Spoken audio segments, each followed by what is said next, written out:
అందరికీ నమస్కారం. వచ్చిందండి వయ్యారి షికాగో శ్యామల గారు. Breaking news. వైసీపీ నేత శ్యామలకు సంబంధించిన బ్రేకింగ్ న్యూస్ ఇది. ఏమైందిరా? బెట్టింగ్ యాప్స్ ప్రమోట్ చేసినందుకు యాంకర్ శ్యామల తెలంగాణ హైకోర్టును ఆశ్రయించారు. హైకోర్టులో అపీల్ చేద్దాం. ఇక అంత ఓపిక లేదు, వదిలేయండి. అంటే ఎంత దిగజారుడు రాజకీయాలు అంటే ఏందో మాట్లాడతారు మే. పతివ్రత పరమాణం తెల్లారిందాక సల్లారలేదా? సో ఇలాంటి వాళ్ళే పార్టీలో పెట్టుకుని పదవులు ఇచ్చినప్పుడు తొక్కలో బెట్టింగ్ యాప్ ఉంది, మా పార్టీకి ఇలాంటి వాళ్ళే కావాలి. ఏడ దిక్కుమల్లి సంతరా మీరంతా. నన్ను పొగడాల్సింది పోయి ఏంది మాటలు? వైసీపీ నేత శ్యామల చుట్టూ ఉచ్చు బిగిస్తోంది అనే చర్చ జరుగుతోంది. పాములు పట్టేవాడు పాము కాటికే పోయినట్టు. కాబట్టే కర్మ ఎప్పుడు ఎవరికి వదిలిపెట్టదక్క. బెట్టింగ్ యాప్ ప్రమోషన్ కేసులో ఇప్పటికే 11 మందిపై కేసులు నమోదయ్యాయి. ఇది గుర్తుపెట్టుకో, తర్వాత మాట్లాడుకుందాం.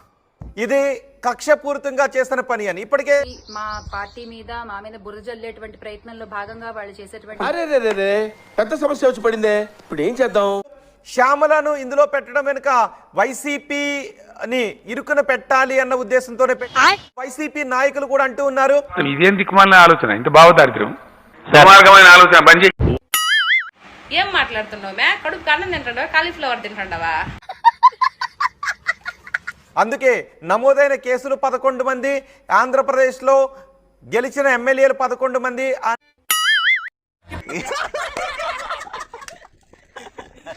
దీన్ని బట్టి ఇంత ఎర్ర పుష్పాలు ఏంట్రా నాయన మీరు ఈ వైఎస్ఆర్సీపీలో?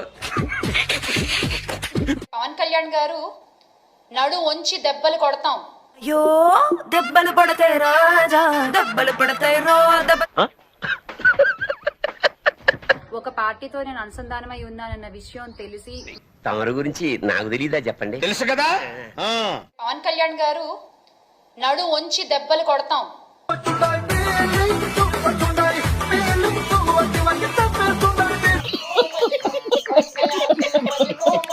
అందుకారణంగానే 11 మందిపై కేసులు పెట్టడం, అందులో శ్యామల ఉండడం అనే యాంగిల్లో కూడా వితౌట్ యాంగిల్స్ తో పెడతా టోలెమం రాడు. నా కొడక, నువ్వు దిక్కున్న వాళ్ళకి చెప్పుకో.